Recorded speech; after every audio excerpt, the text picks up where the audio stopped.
Hi, hello. Good afternoon, good morning, good evening, o magandang umaga, magandang tanghali, magandang gabi, kung saan man kayo naroroon ngayon sa mundo. Meron lang po akong isi-share sa inyo tungkol sa kalusugan ko. Una, nagpapasalamat ako sa Panginoon na hindi niya ako pinabayaan, at ipangalawa, maraming salamat sa aking mga anak, hindi nila ako pinabayaan, at maraming salamat sa Panginoon na binigyan ako ng mga anak na hindi nagdalawang isip na ipagamot ako. Salamat sa iyong mga anak. Salamat na iraos lahat ang pagpapagamot ko. Una po kasi ano po ang tawag dito,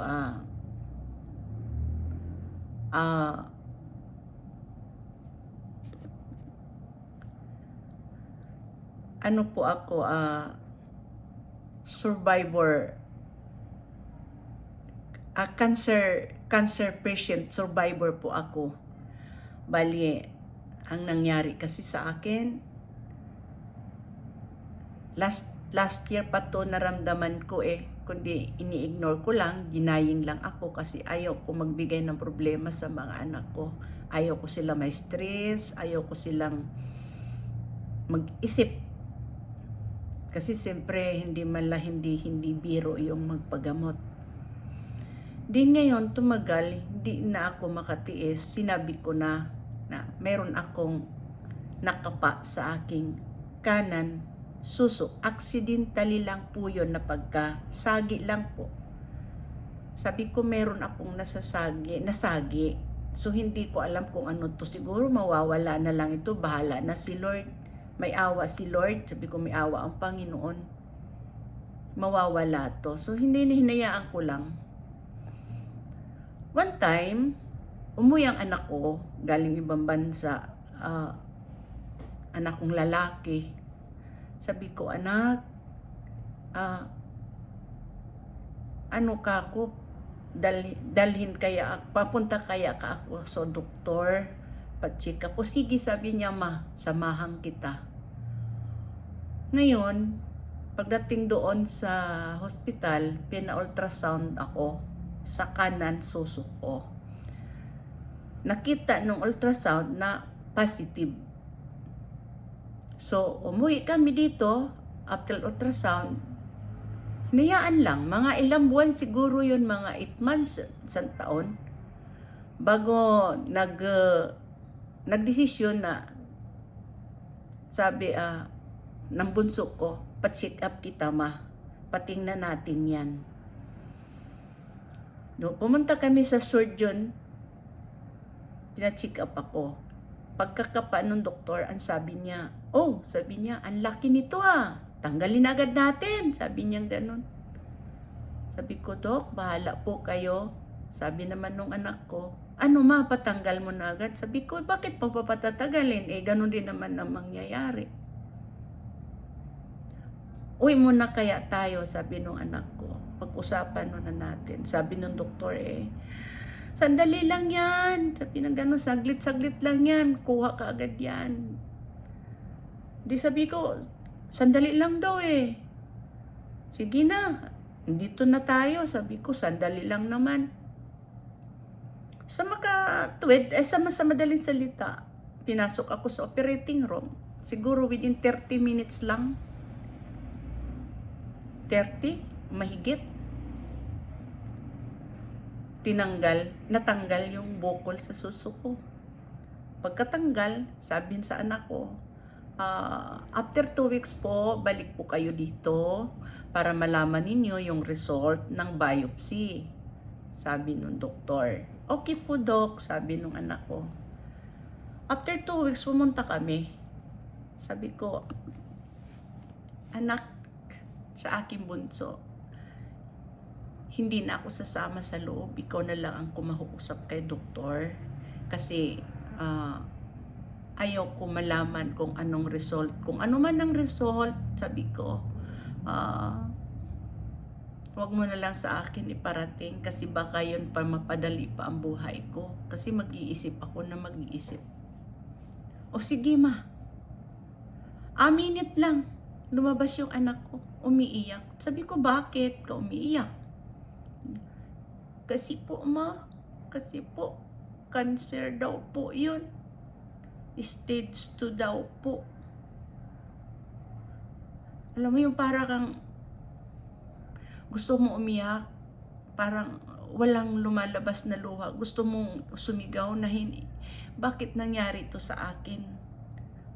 Hindi naman lahi namin na may cancer.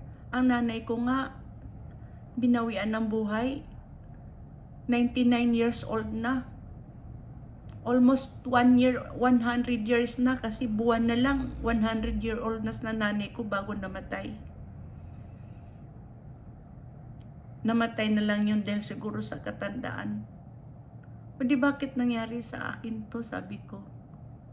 E di, umuwi kami dito sa bahay, pinag-usapan nila. Sabi ng doktor, bago kami umalis, wag na ninyong patagalin, paopera na ninyo, patanggal na talaga ninyo, pag-usapan ninyo. Opo dok, sabi ng bunso. Umuwi kami, nag-usap sila magkakapatid. Kasi mga anak ko, hindi naman ko kasama sa loob ng bahay. Isa lang yung kasama ko sa loob ng bahay, yung bunso ko. Yung dalawa kong anak, wala naman sa akin. Malayo. Then, ang nagpasya sila nag-usap magkakapatid, ipasik an opinion.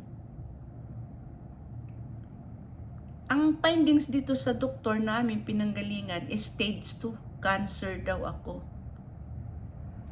Tapos, sabi na magpasikan opinion, dinala yung specimen yata ang tawag doon. Dinala doon sa ibang doktor. Ibang hospital. Pagkatapos, na-diagnose doon sa ibang hospital, stage 3. Tapos, nagdesisyon doon yung doktor na surgeon sa Makati Med, patignan daw ako magpa-PET scan daw ako. After PET scan, ang dami pang dinaanan na gamutan. PET scan, nagpa to the echo pa, tapos nagpa test pa. Ang dami-dami, napakarami. Then, natapos namin yun na medication na yun na hinihingi ng doktor.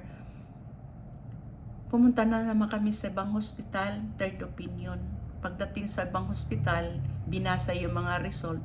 Nagpasya yung yung doktor namin pinuntahan ay pangatlo. Ikimo na daw ako. Tapos, kailan magsisimula? Hanggang sa yun, nagsimula. December ako nagsimula ng chemo. Hanggang sa, ayun, ang chemo na hindi ko akalain na ganun kahirap ang chemo. Ang chemo na napakahirap. Unang-una yung pang-amoy, panglasa, lahat walang lasa. Lahat kahit anong sigurong sarap ng niluto, puro lahat matabang, walang panlasa, walang masusuka, nasusuka ka. Kundi ako pinilit ko na hindi sumuka dahil pag sumuka ako, tutuloy-tuloy na yun. Pinipilit ko kundi ang dami kong gamot para hindi ako makasuka, hindi ako sikmurahin at yung para sa suka. Sabi ng anak kong lalaki, Mama, laban lang ma. Ma, tubig, tubig, tubig, tubig. Kaya sa isang araw hanggang gabi nakakailan akong tubig, nakaka3 litro akong tubig. Ang tubig ko sa baba, binili ng anak ko, nakakamada yun. prepare lang yon. Kasi talagang tubig ako ng tubig dahil sa dami kong gamot. At yung gamot na ipinapasok sa katawan ko sa chemotherapy, sobrang napakasakit, napakahirap. Kaya kailangan mo uminom ng tubig. Di ngayon, ilang chemo ako, simula December, natapos ako May, kundi every 20 of the month, chemo na naman. Ilan days ako sinasuffer ko yung chemo na yung side effect. 9 days ko yun inaano. Ikikimo ka na naman uli, wala ka pang panlasa, wala kang naamoy, wala. Nasusuka ka. Ang kagandahan lang sa akin, awa ng Panginoon, hindi ako nilagnat, hindi ako sumuka, kasi talagang tubig ako ng tubig, kahit wala akong lasa, walang panlasa, kain lang ako nagkain. Nakikita niyo itong buhok ko? Yan. Dahil yan sa chemo. Lahat ng buhok mo sa katawan, lagas. Para kang nangingitim na hindi mo mawari yung kulay mo. Ganun talaga. Ngayon, unti-unti na siya tumutubo. Kasi natapos ako ng chemo, May. Inoperahan ako June. After June, nag-radio ako. After radio, ito na ako ngayon. Napakahabang gamutan ang ginawa ko. Tapos, sabi ng doktor, tapos ng chemo, pahinga daw lang ako ng 1 buwan. Ooperahan na ako. Tatanggalan na ako ng kanan kong suso. Sa totoo lang po, kahit ako marami ng dinaanan na operasyon,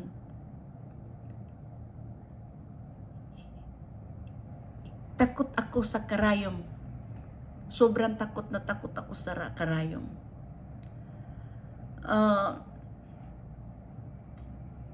Kasi bago ako naoperahan ng suso ko, yung 3 kong anak, puro cesarean yan, puro CIS yan. Tapos after na CIS ako, yung bunso ko ngayon nasa 36 years old. Tapos 2 years ago lang naopera naman ako sa abdo. 2 years or 3 years ako naopera sa abdo.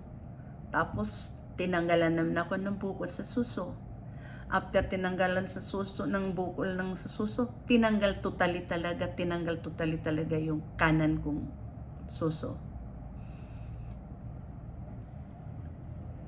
Kahit ganon, takot pa rin ako sa karayom. Ayaw ko talaga. Ngayon, schedule operasyon. Sabi ko, Lord, ikaw na lang po bahala sa akin. Kasi parang baka hindi ko nakayanin. Kasi hinang-hina na ako sa chemo. Sobrang hinang-hina na ako sa chemo. Hindi lang ako nagpapalata sa mga anak ko, lalo na yung anak kong lalaki na malayo sa akin. Dati hindi yun sa akin nag-I love you. Tuwing tumatawag yun sa isang araw, nakakailang tawag, puro I love you mama, kaya natin yan, kaya mo yan. Kaya gano'n na lang ang ano ko. Pagsisikap, kahit mahirap, kahit hirap na hirap ako, kinakaya ko para lang sa mga anak ko, kasi sila nga nagpupursige paano ako gumaling. Sila ang gumagastos. Napakalaking gastos sa akin ang ginawa. Di sana yung naipon nilang pera, pambili sana yun ng maliit na bahay. Nung masasabi sa kanila talaga. Kaso dumaan ako sa gamutan na napakalaking ginastos. Sobrang laki po. Yung PET scan lang, magkano? 84,000. Sa Makati Mid po yun. Buti na lang may PhilHealth. Maraming salamat sa PhilHealth. Napakalaking tulong ng PhilHealth din sa aking gamutan.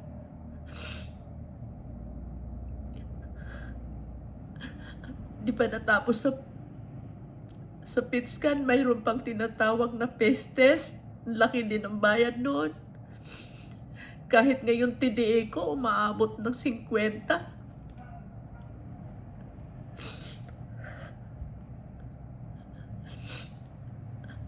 Yung travel namin araw-araw, kasi sa probinsya kami nakatira. Yung gasolina, yung toll fee, yung driver, kasi di man kami marunong mag-drive. Magkano ang bayad sa araw-araw na sa tuwing ako magpapakimo every 22 days, tapos yung mga check-up ko.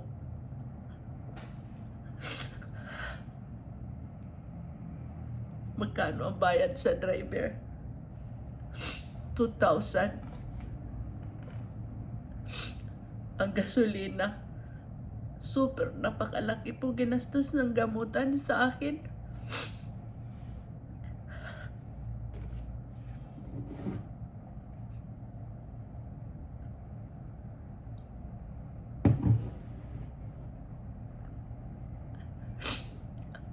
Kundi kinaya ko po.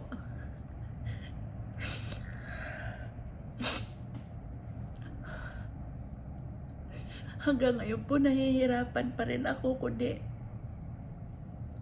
at least naoperahan na po, natanggal na po yung sakit sa katawan. Kahit na wala na po yung kabila kong suso, okay lang po yun, basta wala na pong tumubo. Di ngayon na nangyari, schedule na ako operasyon. Sabi ko, Lord, ikaw na po bahala sa akin. Kasi baka hindi na ako magising. Kasi sayang naman yung perang ginastos ng mga anak ko. Tapos wala rin mangyayari. Sana, Lord, bahala ka na lang po. Nagsisikap po mga anak ko. Mabuhay ako. Kaya, ganun na lang ang kapit ko talaga sa Panginoon. Sana man lang makayanan ko itong gamutan na to.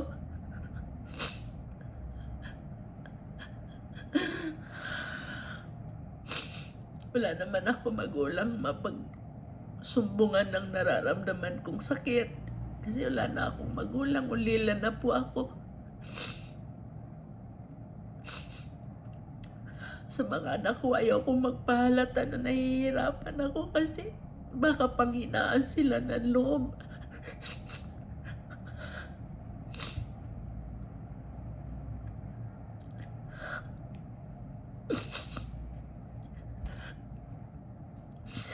Katapos po, ang nangyari noon, na tapos ka na operahan, awa ng Diyos, nagising naman ako, kundi nag-alalang anak ko dahil pinasok ako sa operating room, 9:00 ng umaga. Umabot na ng 5:00 ng hapon, hindi pa ako nilalabas sa operating room. Nag-aalala yung bunso ko kasi sabi niya, bakit ang tagal ng mama ko, ba't di pa linalabas?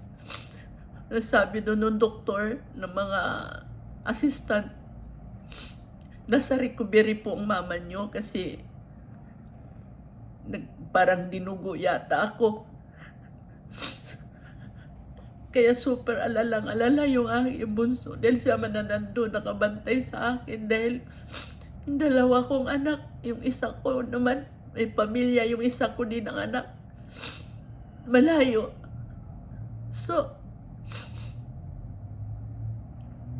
ayun, Siya ang sa akin nagbabantay, kay gusto nga ng aking anak na lalaki umuwi kasi gusto daw siya magbantay sa akin.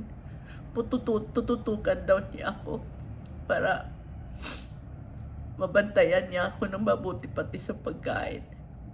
Sabi ko, hindi anak. Hindi ka uwi, diyan ka lang. Kakayanin ko to. Di ngayon, awa ng Diyos, kwento ng anak kong bunso, pagkalabas daw sa operating room, pagkalabas daw galing ako sa recovery, pinala ko sa kwarto. Ayun, gising naman ako. Nakakausap na ako ng mga nagdala sa akin sa kwarto hanggang sa nagpahinga lang ako ng isang araw after operation. Inuwi na ako dito sa bahay. Tapos, check up. Ang sabi ng doktor, pumunta kami sa doktor na mag-radio kasi after operation, i-radio daw ako. After a month, kapag pahinga ng operasyon, punta kami sa doktor na naman na iba para i-radio ako. Tapos ayun, nagsimula ng radio. Araw-araw yung travel, araw-araw radio yun. Araw-araw. Kundi pagdating mo sa ospital, saksakan ng haba ng pila. Napakarami may sakit na cancer. Napakarami may sakit na cancer, sobra. Iba't ibang uri ng sakit ng cancer. Bata, matanda. Ngayon po, pagkatapos ko ng radio, ito na ako ngayon.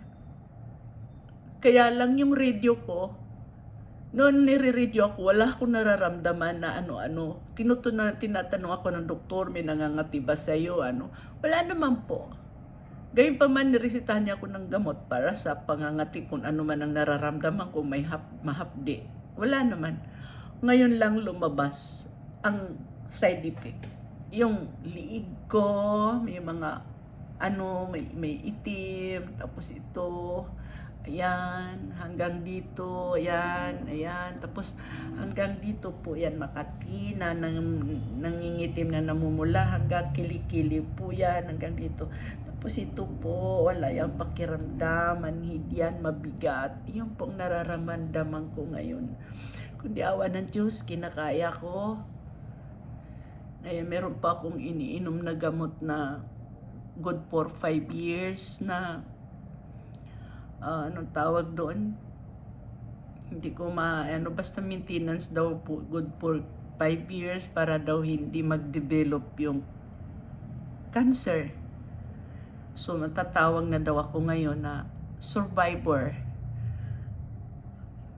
cancer patient. Bale, sana awa ng Panginoon, si Lord lang nakakaalam kung ano ang ating magiging buhay o magiging bukas. Nasa kanyang mga kamay lahat. Siya lang ang nakakaalam. Kaya gano'n na lang po ang kapit ko sa Panginoon. Salamat sa Panginoon. Okay, hanggang doon lang po muna. Maraming salamat kung sino man sa inyo makakapanood nitong aking senior sa inyo. Ingat kayo lagi, ingatan ninyo ang inyong kalusugan, huwag niyong abusuhin. Manalig sa Panginoon. Kung malusog kayo o anuman ang buhay nyo ngayon, anumang estado ng buhay nyo ngayon, huwag nyo po yung abusuhin. Manalig sa Panginoon, mag-iingat sa kinakain, ingat sa lahat ng oras. Ganun po. Maraming salamat. Magdadasal lang lagi. Nasa kanya mga kamay lahat ang pagpapasya. Siya lang nakakaalam kung ano ang magiging bukas. Napakasarap mabuhay sa mundong ito. Kahit punong-puno ka ng problema, kundi masarap mabuhay sa mundong ito. Salamat. Bye-bye. Thank you, Lord.